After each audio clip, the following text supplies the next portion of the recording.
Hey guys, how you doing? I hope everything is well. Everything is good with me. Y'all, this is a sad day in Brooklyn. Like this is crazy. This is crazy. It's sad to know that I spoke about this before. Let me just say this. I spoke about this before.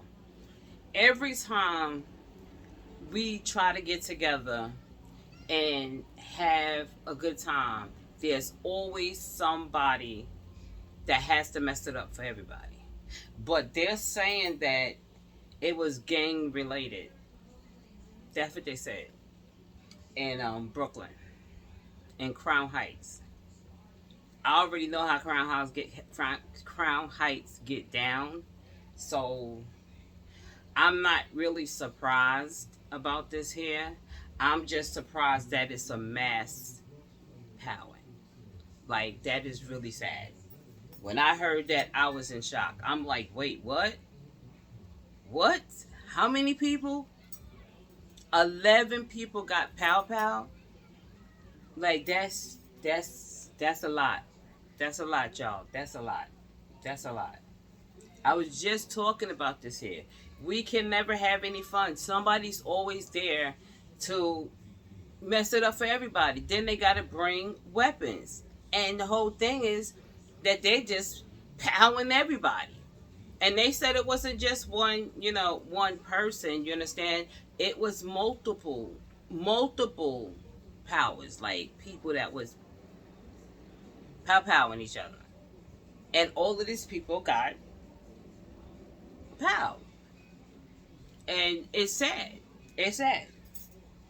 I don't know what we're gonna do. I just think that, the club that they was at, the bar that they was at, the hookah bar, I've seen that hookah bar like 1,000 times because over that way, over that way where that happened, I go that way like every other day because I gotta go to my doctor's. My hospital is there over that way, but I gotta go past it. That area is, Crown Heights goes a long way, like for real. Crown Heights goes a long way, but in this part of Crown Heights right here, this here, it does have a lot of Jewish and it is a lot of West Indians over there. It's a lot. It's a lot of them. So it's like multicultural, but there is a lot of West Indians and Jewish over there. And I'm shocked. I ain't gonna lie, y'all. I'm shocked to hear this here. Like this morning, I got up and I was like, "What the hell?" So anyway, they said 3 people passed away, and 8 others was injured in this melee. This craziness. Ages 27 to 61 after multiple gunmen opened fire after what police suspect was gang related. So like I'm saying, like I don't know who owned this club. You know what I'm saying? The hookah bar, but you know, I don't. They ain't checking like who they like renting it out to or whatever, or is it just a regular? See, I seen it, but I don't know how to get down in there. So, I don't. For me to say like it was gang violence in this here, I'm kind of shocked because usually when you go inside these clubs, I'm just saying, being that it's a hookah bar, and it's an after hour because it was man late at night. You know what I'm saying? It was after hour. You usually have to dress a certain way. Not taking away, like, from, you have to look a certain way to be a gangbanger. You understand? Not saying that. But I'm saying, like, most of the, clubs that's open like that there, you got to come in there and, look a certain way, like dress a certain way. They don't usually have no boot, no Timbs, no sneakers and stuff like that. But to me, it don't seem like this club is secure because why didn't you have, if you got that many people in this here hookah bar and y'all serving liquor and whatever else you serve it in, and y'all not checking at the door if people carrying, you know what I'm saying? Like, that ain't the place you want to be, like, for real. Like that ain't the place you want to be. I'm not lying. I'm not lying. I'm talking about check females and males. Like I'm not lying. That's not the place you want to be. That's crazy. That's why I don't go to places like this. I swear to God, y'all, I don't go no places like this. Years ago, I did this here all, I did it all the time. But today, not doing it, not doing it. First of all, I was reading, and they were saying some of the people was like 19 years old. Like, what the hell is he doing in there? 19 years old and you serving liquor? You serving liquor and you letting a 19-year-old get in there? That's crazy. You see what I'm saying? Do it look like people they saying ages from freaking 27 to 61. But I read 19-year-old too. But my thing is this here. You got 19 years. Ain't no way in hell I'm going to no club and I'm seeing some little kids in there. Like, for real. You 61 damn years old. Maybe there was a worker there. That probably that 61-year-old person that was there. I don't know why they was there. But maybe he worked there or something like that there. But I'm not trying to be around no kids. Especially the way the kids is acting today. These young people is acting today. This is the outcome of how they acting, out here. And it's not safe. It is not safe. I want to put myself in that position. They said 3 people was unalived and 8 others wounded when multiple gunmen opened fire inside a crowded Brooklyn hookah lounge and restaurant early on Sunday morning, according to authorities. Police officers responded to a report of power inside of Taste of the City lounge in Crown Heights just before 3:30 a.m. Why are you still open? 3:30 in the morning? Listen, don't get me wrong. Don't get me wrong. I've been to plenty clubs. We did that. We stayed till, like, it was almost like daybreak. But they said this place here had a couple of incidents. You understand what I'm saying to you? And if you had a couple of incidents where there was powwowing and you still not checking people when they come in the door, nah, you responsible for this here. You know what I'm saying? You understand what I'm saying? Because when people come in your establishment, you should make sure that they are, they don't have no weapons on them. You know what I'm saying? You check it at the door. You know what I'm saying? That's your spot. So if they don't want to do that, they can't get in. But money, people want that money. Okay, let me finish reading.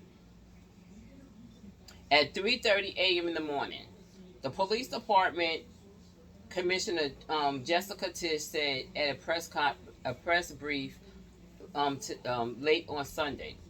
That's today. Citing a preliminary ongoing investigations, Tisch said in apparent the powwowing stemmed from gang violence. So for her to say that, she already know that it was gang violence going on up inside of there. But there is a lot of a lot of West Indians over there, and they do have a lot of, gangs over there. It's gangs all over. You feel me? But I'm not understanding why there were young people, like 19-year-old, inside of this here bar and grill club, whatever. I don't understand that. Okay. The 3 people were unalive when all men and were all pronounced deceased at the scene. They was ages 19, 27, and 35 years old.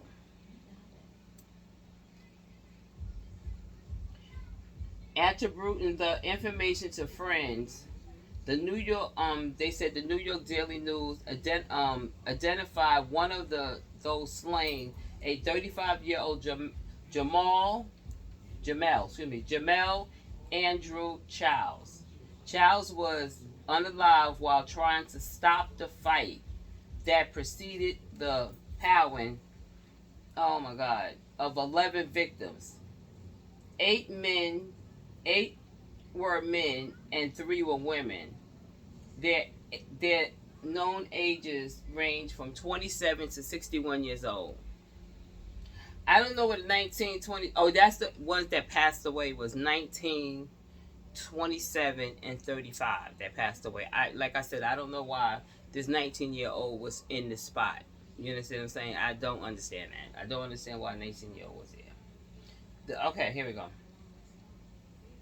Tish said there was at least four different men, people that was pow powing. Four.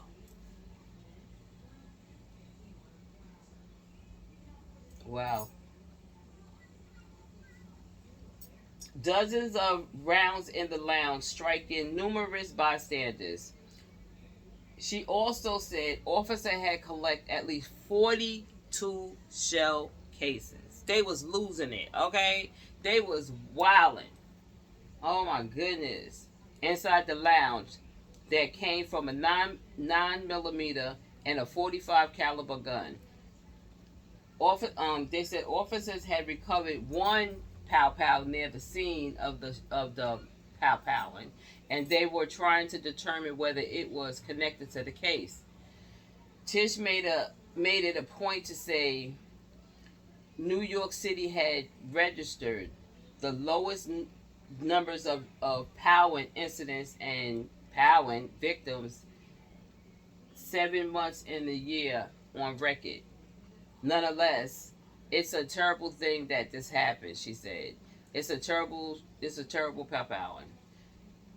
There's no other way to describe it. Taste of the City Lounge, located less than a half a mile from the historic Brooklyn Museum, served Americans and Caribbean plates with a full bar hookah and DJ.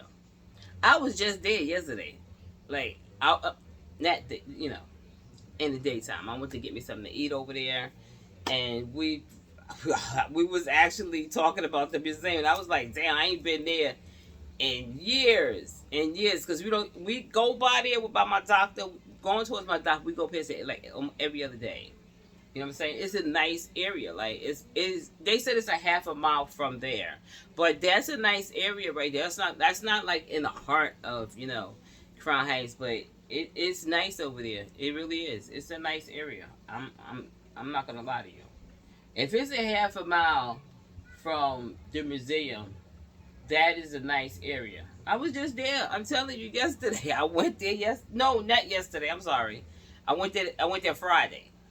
Friday, not yesterday. I went Friday. hmm The business opened 3 years earlier and was the scene of another pow pow of last year. The earliest case non-fatal. The typical Jewish and West Indian area where the pow powing occurred had been undergoing rapid gentrification in recent years.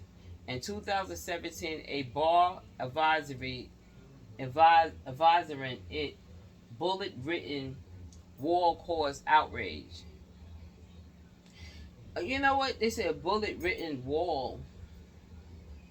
Wait, hold on. A hold on. Am I reading this right? Excuse me, y'all. I don't know what the hell I'm talking about. In 2017, a bar advisory it bullet written wall caused outrage. So you know what? I know what it said.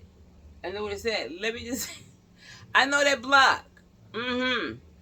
That block is a one way. It's actually by. I don't know that street. I don't know that street, but I've been up that street. I had to go up that street, and there's a wall. There's actually a wall there. If you drive it and you go up that, I don't know the name of that block, but if you go up that block, like you can't go. It's weird because there's a wall there, and you would have to do it like a U-E, and it's not big for you to have to do a U-E to get the hell out of there. People park their cars there, but the way it's made, it's like, I don't know if you ever seen that movie, I can't think. Yeah, Brewster's. I forgot the name of the movie. It's a black movie. But yeah, they had the wall. They had a wall there, and they needed to tear down that wall because you actually, if that wall were to come down, you could go to the next block. I don't even know why that wall is up there, for real.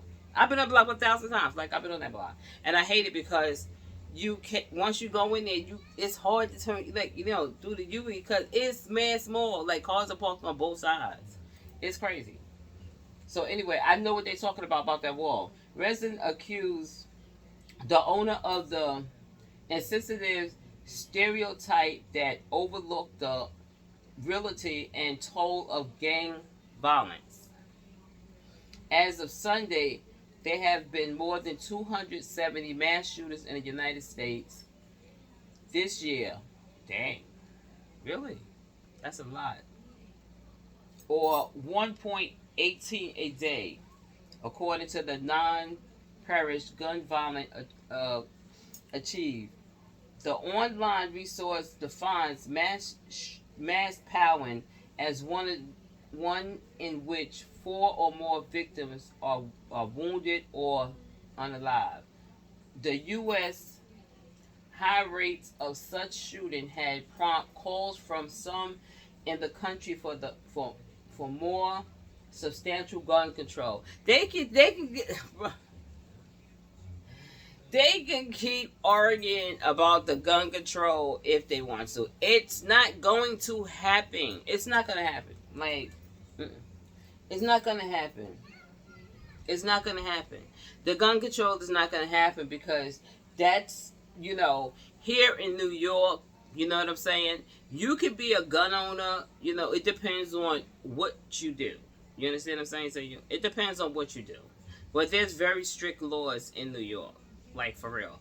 Down south, Georgia, North Carolina, South Carolina, you could just walk around with your piece on you, you know what I'm saying? Even showing the damn thing, you know what I'm saying? But here, you can't do that here. So, but, this is, like I said, this is very shocking. This is very shocking to me. Waking up to this, I was in shock, y'all. Like, for real. Okay, they said, they said gun control, but Congress had largely been unwilling to heal these calls. That is so true. They're not budging on that. They're not budging on. They're not budging on this situation. There really isn't. They're not budging on it. But they had wow. Dang. Yeah, so Adam and Tish, they had they hold a press conference and they was talking about it. They in shock too. I ain't even gonna lie. Like, I ain't gonna lie. A lot of people in Brooklyn, we kind of shocked. We're shocked. We're shocked that this happened in, that area. You know what I'm saying? That is a nice area right there. Right there. Right there is pretty cool. You understand? They say like a half a mile from the museum. That's not far though. That's not far, but they said it happened on Bedford. Bedford and Franklin. No, did they say Bedford? It could have been Bedford and Franklin. That's right. That's not even far from me. Like, that's not far. That's not far. Hold up. Let me go back, y'all. Because Bedford and Franklin is not far from me. No, they said Bedford and Ocean Parkway. Now, Bedford and Ocean Parkway, we already know Ocean Parkway. There's nothing but Jews and a lot of Jamaicans. A lot of Jamaicans and West Indians. Yeah, it's a lot. It's a lot. West Indians, like what I'm saying, like, it's not too, yeah, it is. It is Haitians there too. It's a West Indian area. It's just a West Indian area. It's a lot of Jamaicans over there. But the area is a nice area. I'm kind of shocked. But I heard this morning that, oh, well.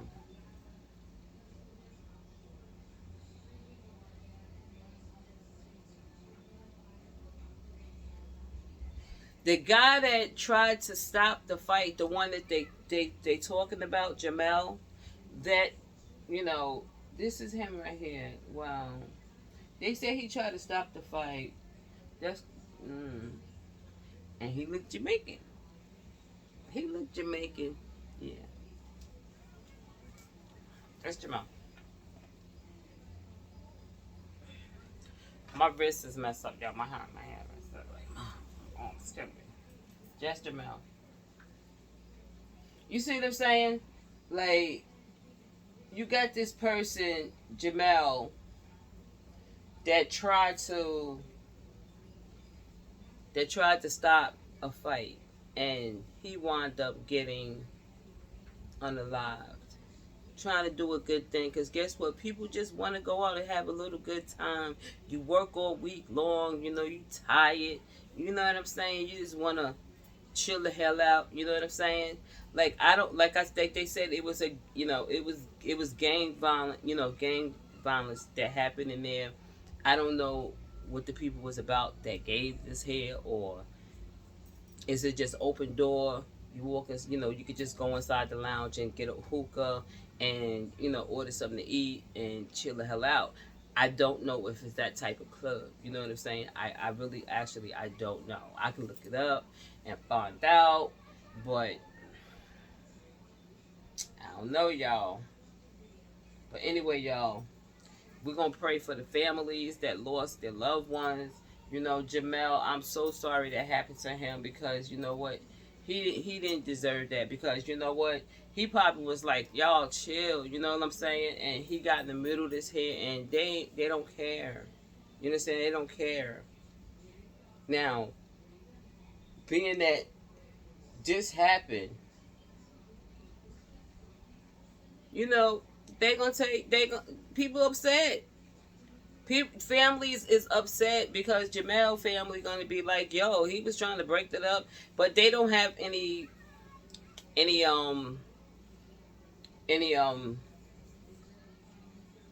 any pictures. They said of the people that did the power. So they got cameras everywhere. Okay, I ain't trying to hear that.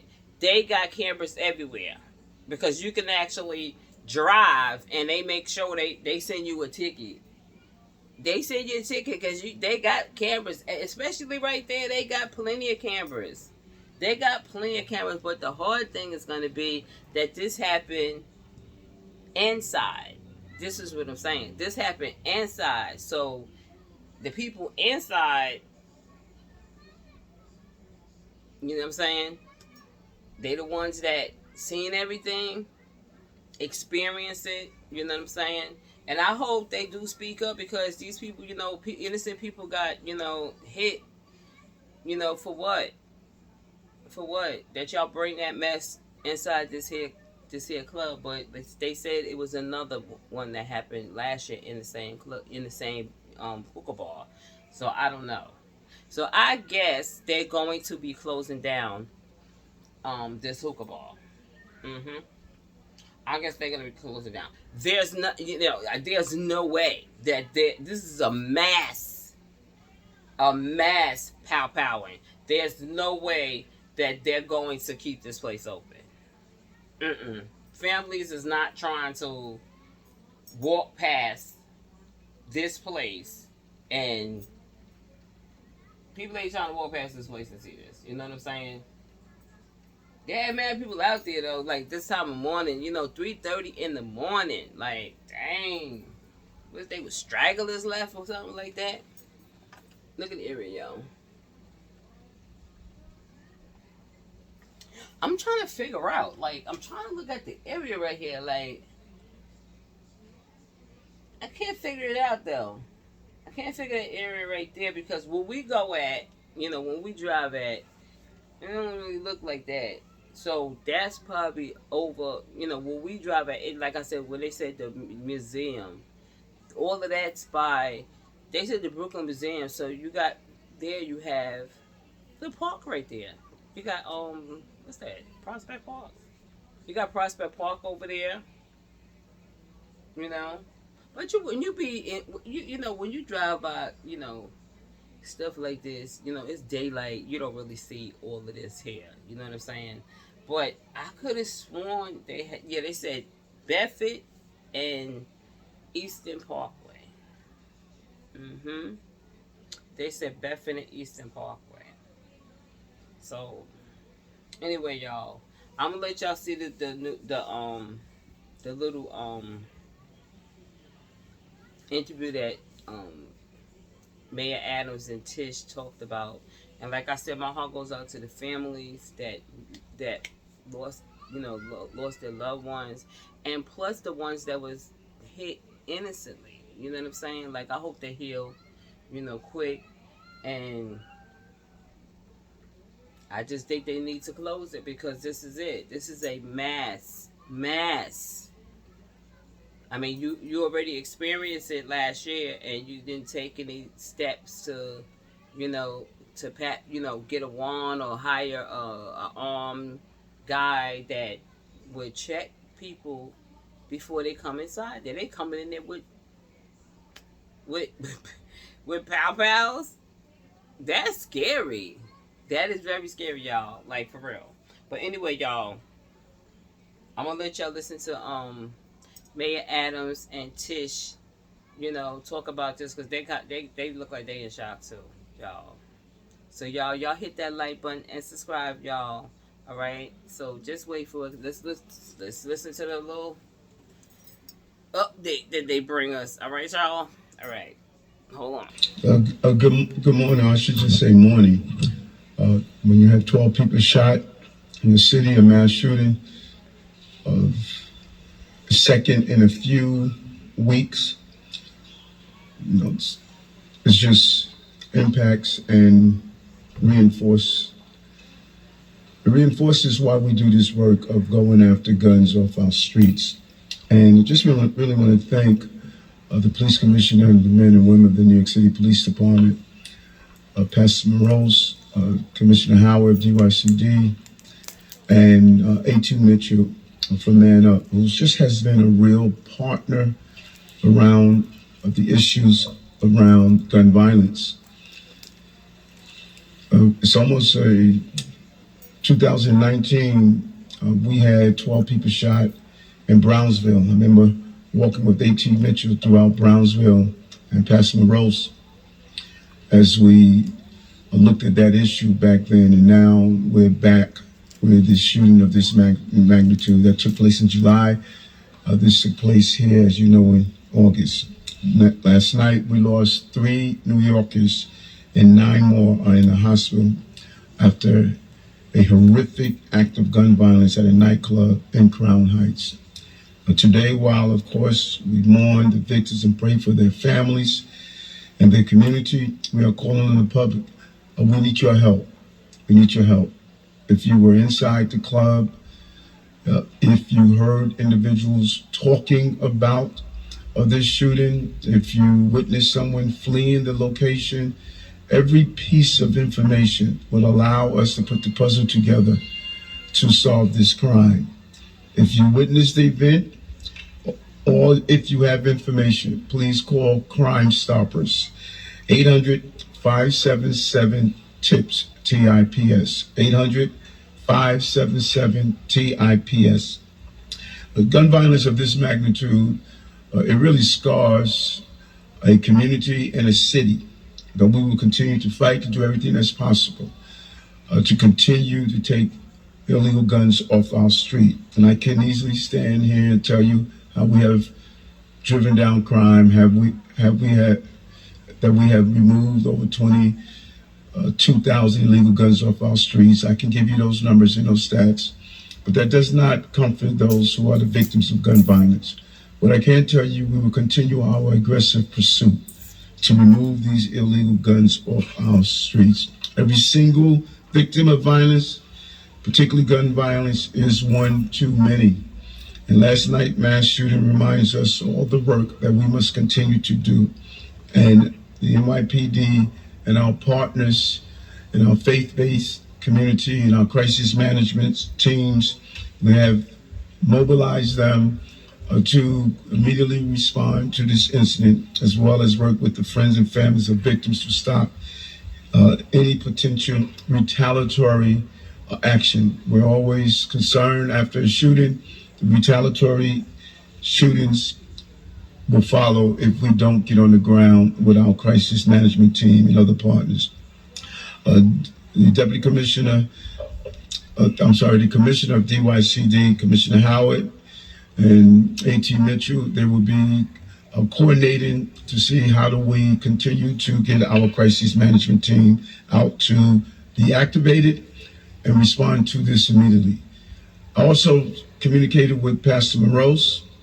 We unfortunately will have to mobilize a mass shooting plan. He's going to be put in charge of getting all our partners together so we can mobilize around these mass shootings. As I stated, this is the second within weeks, and we don't want this to turn into a normal course of doing business of violence in our city. And CMS hospital responders will be dispatched to Kings County Hospital, Brookdale Hospital, and Maimonides hospitals where the shooting victims are receiving medical attention. And we want to thank those hospitals for their quick response. Additionally, we provide trauma services and facilitate mediation efforts for the families of the deceased individuals in an effort to stop the retaliatory action. And finally, we are going to pray for the families and the victims and ask for all New Yorkers to join us in prayer as we lift these families up. We cannot answer hate with hate or violence with violence, but you have my word. We will do all that we can to protect the innocent and bring the guilty to justice. What happened in Crown Heights this morning was a tragic, senseless act of violence. Our prayers are with the victims and their families. Our job now is to determine who is responsible and to hold them accountable. We have spent the past few hours poring over surveillance video, canvassing the neighborhood, and I can provide you with the following update, which is preliminary and subject to change. At approximately 3:27 a.m., we started to receive multiple 911 calls about a shooting inside of 903 Franklin Avenue, which is a lounge in Crown Heights known as Taste of the City. Officers arrived within minutes of the first 911 call and found numerous gunshot victims out inside of the location. Currently, we have identified 12 victims ranging in age from 19 to 61, 9 males and 3 females. Since the time of our last briefing, the victim count went up by 1 from 11 to 12. 3 of the victims have been pronounced dead. 1 male age 27 and 1 male age 35 who succumbed to their injuries at the hospital, as well as 1 male age 19 who was pronounced on scene. The 9 remaining victims are at local area hospitals with what is being described right now as non-life-threatening injuries. We are withholding victims' names at this time, pending family notifications. The investigation into this incident is ongoing. What we know preliminarily is that there was a dispute inside the crowded club that led to the shooting. We believe that there were up to 4 shooters involved in this incident. Our crime scene investigators have now recovered 42 shell casings from multiple guns. The shell casings appear to be from 9mm and .45 caliber weapons. At this time, no one is in custody, and the shooting preliminarily appears to be gang-related. Our detectives have recovered a firearm in the vicinity of Bedford Avenue and Eastern Parkway. We are investigating whether that firearm is tied to this shooting incident. As the mayor said, anyone with information is urged to call Crime Stoppers at 1-800-577-TIPS. Thank you.